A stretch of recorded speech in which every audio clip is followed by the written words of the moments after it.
Hello दोस्तों, स्वागत करता हूं आपके अपने इस यूट्यूब चैनल में। तो दोस्तों, इस वीडियो में क्लास 12th के फिजिक्स का 70 इम्पॉर्टेंट ऑब्जेक्टिव क्वेश्चन करेंगे जो आपके बोर्ड के लिए काफ़ी इम्पॉर्टेंट बनता है। तो चलिए इस वीडियो को स्टार्ट करते हैं बिना किसी देरी के। तो इस वीडियो को आप लोग अंत तक देखिएगा। देखिए, पहला क्वेश्चन क्या है।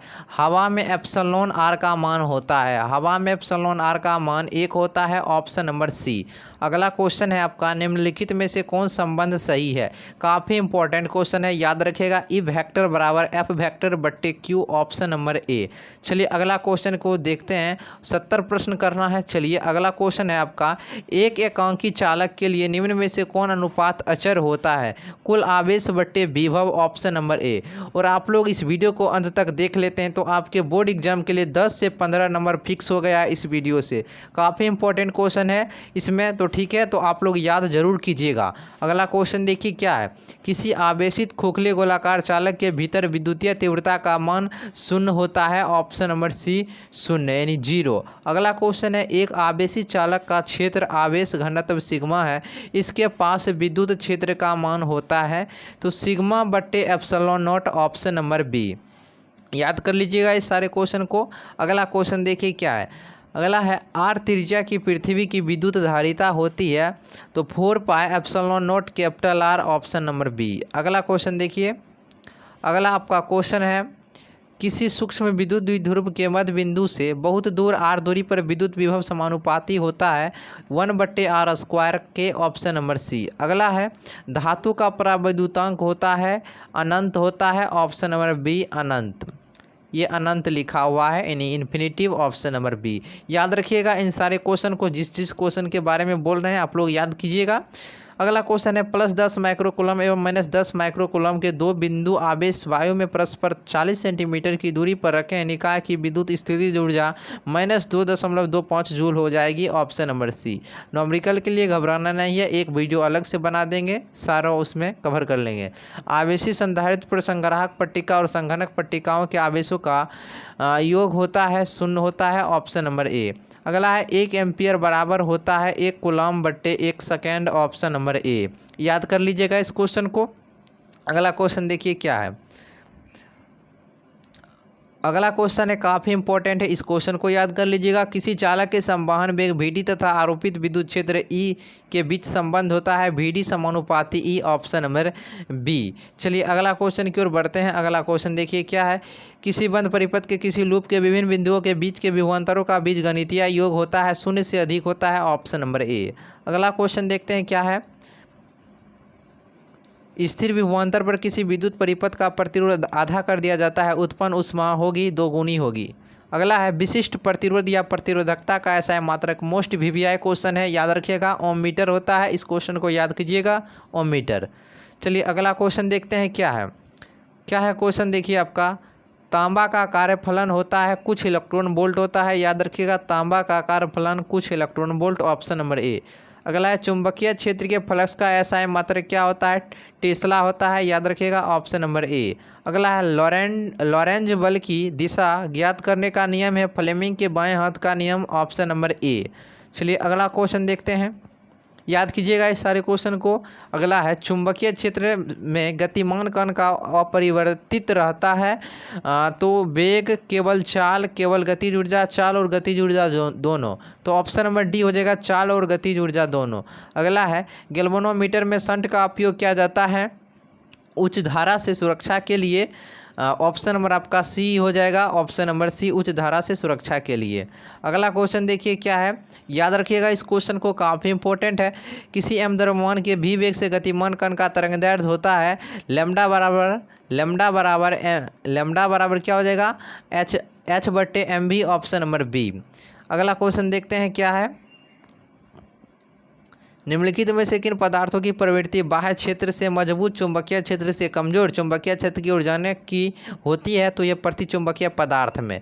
अगला है, विद्युत चुंबक नर्म लोहे के बनाए जाते हैं क्योंकि नर्म लोहे रखते हैं। विद्युत चुंबक नर्म लोहे के बनाए जाते हैं, क्यों बनाए जाते हैं, क्योंकि यह अधिक चुंबकशीलता और धारणशीलता होती है, ठीक है। यानी ऑप्शन नंबर आपका 23 का ऑप्शन नंबर बी हो जाएगा। यह अधिक चुंबकीय प्रवृत्ति तथा अधिक धारणशीलता होती है, इसलिए विद्युत चुंबक नरम लोहे के बनाए जाते हैं। अगला है चुंबकीय प्रेरण का एसआई मात्रक क्या होता है, याद कर लीजिए इस क्वेश्चन को, काफ़ी इंपॉर्टेंट है। तो याद रखिएगा टेस्ला होता है, याद रखिएगा टेस्ला, चुंबकीय प्रेरण का एसआई मात्रक टेस्ला होता है। अगला क्या है देखिए, क्यूरी ताप के ऊपर लौह चुंबकीय पदार्थ हो जाते हैं, क्यूरी ताप के ऊपर लौह चुंबकीय पदार्थ हो जाते हैं, अनुचुंबकीय हो जाते हैं, ऑप्शन नंबर ए। अगला है विद्युत चुंबकीय प्रेरण की घटना के आविष्कारक थे फैराडे थे, ऑप्शन नंबर बी। अगला क्वेश्चन देखते हैं, 1/LW की इकाई है, तो इनमें से कोई इकाई नहीं है, ऑप्शन नंबर डी है। अगला क्वेश्चन LCR परिसरणीकरण परिपथ में ओमेगा कोणीय आवृत्ति का एक एसी स्रोत जुड़ा हुआ है, धारा का शिखर मान महत्तम होगा। इस क्वेश्चन को याद कर लीजिएगा, तो ऑप्शन नंबर आपका सी हो जाएगा, ओमेगा बराबर 1/√LC हो जाएगा। चलिए अगला क्वेश्चन देखते हैं। अगला क्वेश्चन आपका है, एक प्रत्यावर्ती धारा का समीकरण इतना दिया है, I बराबर 60 sin स्वपाइटी, धारा का वर्ग माध्य मूल मान तथा आवृत्ति होगी 30√2A 50 hertz, option number B. ऊंचाई ट्रांसफार्मर से प्राप्त होता है उच्च विभव तथा निम्न विभव, ऑप्शन नंबर आपका ए हो जाएगा, ऑप्शन नंबर ए। अगला है प्रत्यावर्ती धारा के, इस क्वेश्चन को याद कर लीजिएगा, काफ़ी इंपॉर्टेंट है। प्रत्यावर्ती धारा के मूल माध्य वर्ग मान और इसके शिखर मान का अनुपात 1/√2 होता है, ऑप्शन नंबर बी। चलिए अगला क्वेश्चन देखते हैं क्या है। कोणीय आवृत्ति ओमेगा वाले प्रत्यावर्ती धारा परिपथ में L प्रेरकत्व वाले प्रेरक द्वारा उत्पन्न प्रेरणिक प्रतिघात होता है, ओमेगा L होता है, ऑप्शन नंबर बी। याद कर लीजिए इस क्वेश्चन को, काफ़ी इंपॉर्टेंट है। धारितीय प्रतिघात होता है, धारितीय प्रतिघात होता है, याद रखिएगा धारितीय प्रतिघात आपका 1/ओमेगा C होता है, ऑप्शन नंबर डी। याद रखिएगा इस क्वेश्चन को। चलिए अगला क्वेश्चन देखते हैं क्या है। समय के साथ बदलते हुए विद्युत क्षेत्र के कारण एक विद्युतीय धारा ε0 d phi E upon dt बराबर I परिभाषित होती है। इसे क्या कहा जाता है, विस्थापन धारा कहा जाता है। याद रखिएगा इस क्वेश्चन को, विस्थापन धारा कहा जाता है। अगला निम्नलिखित में से किस तरंग की तरंगदैर्घ्य न्यूनतम होती है, तो गामा किरणें की, ऑप्शन नंबर आपका सी हो जाएगा, गामा किरणें। अगला क्वेश्चन देखते हैं क्या है। वस्तु से बड़ा आभासी प्रतिबिंब बनाता है, वस्तु से बड़ा आभासी प्रतिबिंब बनाता है अवतल दर्पण से, ऑप्शन नंबर आपका बी हो जाएगा, अवतल दर्पण से। किस कारण वायु का बुलबुला पानी के अंदर चमकता दिखाई देता है, पूर्ण आंतरिक परावर्तन के कारण, ऑप्शन नंबर सी पूर्ण आंतरिक परावर्तन के कारण। VVI क्वेश्चन है, याद रखिएगा इस क्वेश्चन को। अगला क्वेश्चन देखिए क्या है।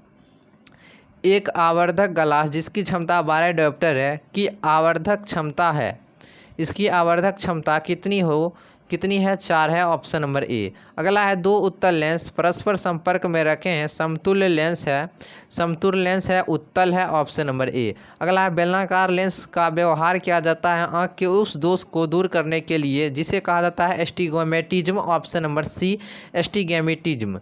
अगला क्वेश्चन देखते हैं क्या है क्वेश्चन। इस क्वेश्चन को याद रखिएगा, VVI क्वेश्चन है। सामान्य समायोजन के लिए संयुक्त सूक्ष्मदर्शी की आवर्धन क्षमता होती है -V0/μ0 into 1+D/FE, option number B. अगला क्वेश्चन देखते हैं क्या है।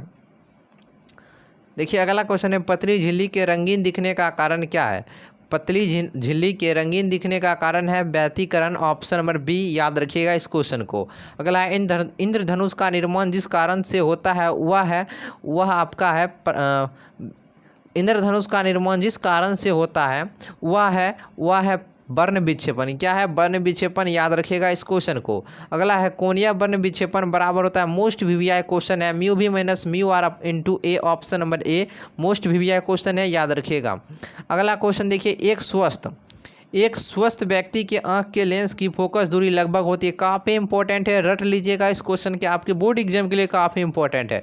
देखिए, एक स्वस्थ व्यक्ति के आंख के लेंस की फोकस दूरी लगभग होती है, तो इस ऑप्शन के हिसाब से 2 सेंटीमीटर होगा, ठीक है। लेकिन रियल में होता है आपका 2.5 सेंटीमीटर, तो इसको याद रखिएगा 2.5 सेंटीमीटर। अगर ये 2.5 सेंटीमीटर नहीं है तो ये मार दीजिए ऑप्शन नंबर बी। अगर अगर आपको सेंटीमीटर में नहीं दिया रहा है या फिर आपको 25 दिया रहे तो आंसर मारिएगा 25 ठीक है। ऑप्शन नंबर आपका ऑप्शन के हिसाब से भी होगा, लेकिन अब से याद रखिएगा 2.5 सेंटीमीटर, ठीक है। अगला क्वेश्चन देखिए क्या है। प्रकाश के कणिका सिद्धांत के प्रतिपादक थे न्यूटन थे, ऑप्शन नंबर बी। अगला है निम्नलिखित में से कौन सा कथन सही है, option number A. Lloyd mirror experiment में सेंट्रल ब्राइट फ्रिंज गायब हो जाता है, ऑप्शन नंबर ए। अगला देखिए क्या है। अगला क्वेश्चन है, निर्बाध में 6000 एंगस्ट्रॉन्ग तरंगदैर्ध्य का एक वर्षीय प्रकाश 1.5 अपवर्तनांक वाले एक माध्यम में प्रवेश करता है। इस माध्यम में इसका तरंगदैर्ध्य होगा 4500 एंगस्ट्रॉन, ऑप्शन नंबर बी। जीवाश्म की आयु पता की जाती है, जीवाश्म की आयु पता की जाती है कार्बन डेटिंग से, ऑप्शन नंबर ए। अगला है, किसी विकिरण के एक क्वांटम को जिसमें एक निश्चित ऊर्जा होती है उसे क्या कहा जाता है, फोटोन कहा जाता है। याद रखिएगा इस क्वेश्चन को, काफ़ी इंपॉर्टेंट बनता है फोटोन। अगला क्वेश्चन देखिए क्या है। फोटोन की ऊर्जा होती है, काफ़ी इंपॉर्टेंट है, फोटोन की ऊर्जा होती है एचबी होती है, ऑप्शन नंबर बी। याद रखिएगा इस क्वेश्चन को। और एक बात और याद रखिएगा, फोटोन से संबंधित मोस्ट इंपॉर्टेंट, फोटोन का द्रव्यमान कितना होता है, फोटोन का द्रव्यमान कितना होता है, तो फोटोन का द्रव्यमान शून्य होता है। क्या होता है, शून्य होता है। याद रखिएगा फोटोन का द्रव्यमान कोई पूछे कितना होता है तो कहना शून्य होता है, ऑप्शन नंबर इसमें नहीं है तो मैं अपने खुद बोला हूँ, ठीक है। फोटोन का ऊर्जा है तो एचबी है। अगला है, प्रकाश विद्युत सेल विद्युत ऊर्जा को प्रकाश में बदलता है, यानी ऑप्शन नंबर प्रकाश को विद्युत में बदलता है, विद्युत में बदलता है, ऑप्शन नंबर बी आपका हो जाएगा राइट आंसर। अगला क्वेश्चन देखिए क्या है। निम्न में से किस धातु का विद्युतीय कार्यफलन न्यूनतम होता है, तो सोडियम का, ऑप्शन नंबर आपका डी हो जाएगा। विद्युत चुंबकीय स्पेक्ट्रम के किस भाग में हाइड्रोजन की लाइमन श्रेणी पाई जाती है, तो पराबैंगनी में। याद रखिएगा ऑप्शन नंबर डी, इस क्वेश्चन को याद कर लीजिएगा। अगला क्वेश्चन देखिए क्या है। लैम्डा तरंगदैर्ध्य वाले फोटोन की ऊर्जा क्या होती है, मोस्ट वीवीआई क्वेश्चन है, याद कर लीजिएगा। लैम्डा अपॉन एच क्या हो जाएगा, lambda upon H V, H C, option number आपका क्या हो जाएगा, ऑप्शन नंबर आपका बी हो जाएगा, एच सी अपॉन लेमडा हो जाएगा, डी नहीं होगा, ऑप्शन नंबर बी हो जाएगा, एच सी अपॉन लेमडा होता है लेमडा तरंगदैर्ध्य वाले फोटोन की ऊर्जा, ठीक है। अगला है, तेजी से चलने वाली बीटा किरण, काफ़ी इंपॉर्टेंट क्वेश्चन है, याद कर लीजिएगा, इलेक्ट्रॉन है, ऑप्शन नंबर सी। चलिए अगला क्वेश्चन देखते हैं। निम्नलिखित नाभिकों में सबसे कम अस्थायी कौन है, तो हीलियम है, यानी 2 4, ऑप्शन नंबर आपका बी हो जाएगा हीलियम। चलिए अगला है आपका, सूर्य अपनी विकिरण ऊर्जा प्राप्त करता है, सूर्य अपनी विकिरण ऊर्जा प्राप्त करता है नाभिकीय संलयन से, ऑप्शन नंबर डी। याद रखिएगा इस क्वेश्चन को। अगला है, नाभिकों के मिलने से नए नाभिक के बनने और ऊर्जा के मुक्त होने की घटना को क्या क्या क्या कहा जाता है, तो याद रखिएगा नाभिकीय संलयन कहा जाता है, याद रखिएगा इस क्वेश्चन को। चलिए अगला क्वेश्चन देखते हैं क्या है। नाभिकीय अभिक्रिया में संरक्षित रहता है, नाभिकीय अभिक्रिया में संरक्षित रहता है कुल आवेश, रेखीय संवेग, कोणीय संवेग, ये सभी, तो ये सभी संरक्षित रहता है, ऑप्शन नंबर डी। याद रखिएगा इस क्वेश्चन को। बोर का आवृत्ति शर्त है, काफ़ी मोस्ट वीवीआई क्वेश्चन है, E1 - E2 बराबर HV, ऑप्शन नंबर बी।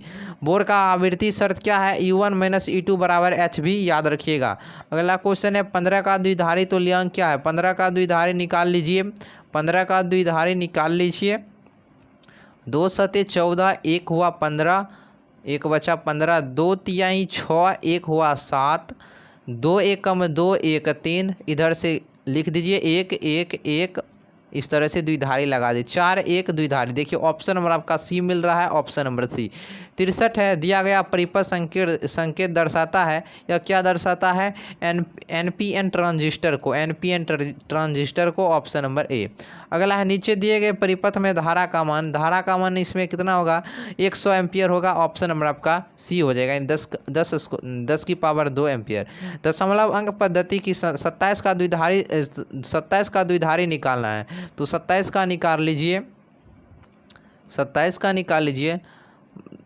13 दूनी 26, 1 27, 2 छक 12, 1 13, 2 तिहाई 6 0, 2 1 कम 2 1 3। अब इधर से लिख दीजिए 1 1 0 1 1 द्विधारी लगा दीजिए। 2 1 1 0 2 2 1। देखिए किसमें है 2 1 1 0 2 1। ऑप्शन नंबर आपका ए मिल रहा है, ऑप्शन नंबर ए। अगला क्वेश्चन देखिए, काफ़ी इंपॉर्टेंट क्वेश्चन है, बोर्ड हर बार पूछ लिया जाता है। एंड गेट का बुलियन व्यंजक क्या है? एंड गेट का वीवीआई क्वेश्चन है। एंड देखिए एंड की बात कह रहा है, एंड जैसे बोलने से होता है एंड यानी अलग, एंड अलग यानी एंड मतलब एंड एंड अलग अलग, मतलब ट्रिक है सोचने पर याद करने का। एंड देखिए ए डॉट बी, एंड अलग है, ए डॉट बी बराबर वाई, यही आपका एंड गेट का बुलियन व्यंजक है। ए डॉट बी बराबर वाई। और नैंड गेट इसमें एन लगा देता है, इस पर रैकरिंग चढ़ जाता है, ठीक है। ये हुआ आपका नैंड गेट का बुलियन व्यंजक, और एंड गेट का हुआ आपका ऑप्शन नंबर ए हो जाएगा एंड गेट का। और गेट का क्या होता है? और चाहिए, याद करने की ट्रिक, और चाहिए और, तो ए प्लस प्लस जोड़ने पर और चाहिए, ए प्लस बी बराबर हुआ, ये और गेट का हुआ। और नॉर गेट पूछे इस तरह से, नॉर गेट पूछा तो इस एन के बदले यहाँ पर रैकरिंग मार दीजिए, यही आपका नॉर गेट का बुलियन व्यंजक है, याद कर लीजिएगा। चलिए अगला क्वेश्चन है, चिन्ह में दिखाया है किस गेट को निरूपित करता है? यह किस गेट को सूचित करता है?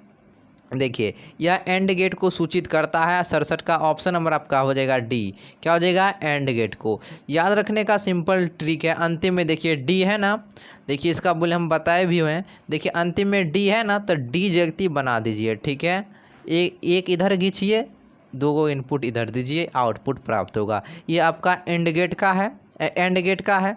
और देखिए अगर और गेट का संकेत पूछे, और गेट का संकेत देखिए, और गेट का देखिए ओ है ना, ओ, तो ओ आधा ओ दीजिए, ठीक है, इस तरह से दीजिए।